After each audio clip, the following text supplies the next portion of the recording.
Cyril, wala, naloka lang ako. Kasi, nung una, nung kinakanta mo yan, kinig ako, tapos bandang dulo, naalala ko yung lola ko habang pinapakinggan kita. Kaya nung kumakanta ka, nakikita mo sinasabayan kita.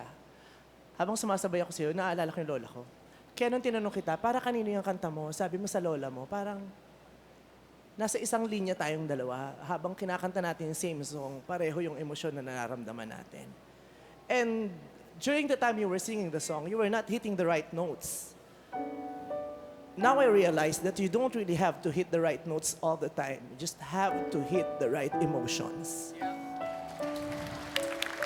Kasi wala ka sa tono eh, pero tumagos sa akin yung emosyon mo. Pareho tayong nararamdaman.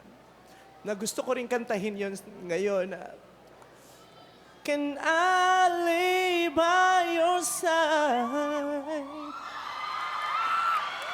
next to you?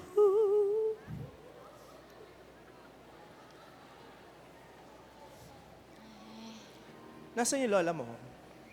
Patay na po.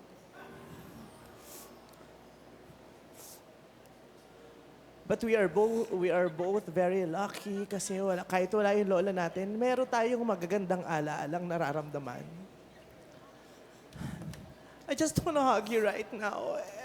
Nalulungkot ako pero masaya ako na pinapaalala mo sa akin yung lola ko.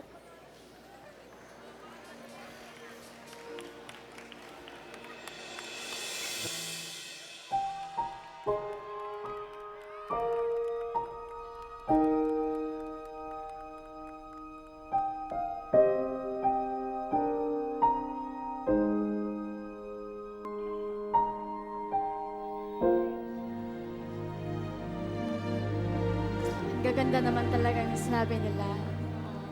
Ganon din ako. Ramdam na ramdam ko yung emosyon mo habang kumakanta ka.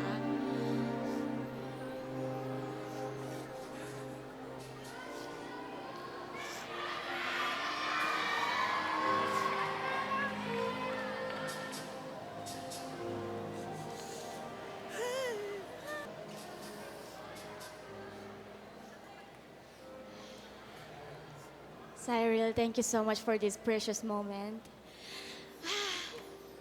Pero, we have to vote na. Nung nagsisimula ako, sobra ako nagpapasalamat dahil may mga tumulong sa akin at tumanggap sa akin para ipagpatuloy ko yung pangarap ko. And that made my lola very proud. And I want you to make your lola very proud as well. Kaya yung pagkakataong binigay sa akin dati, gusto kong i-share sa'yo. Tutulungan kitang i-improve yan. I'll say yes.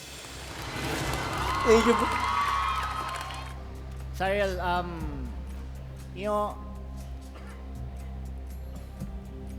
I want to see you again. I'll give you a yes. I'll give you a yes. I want to see you again.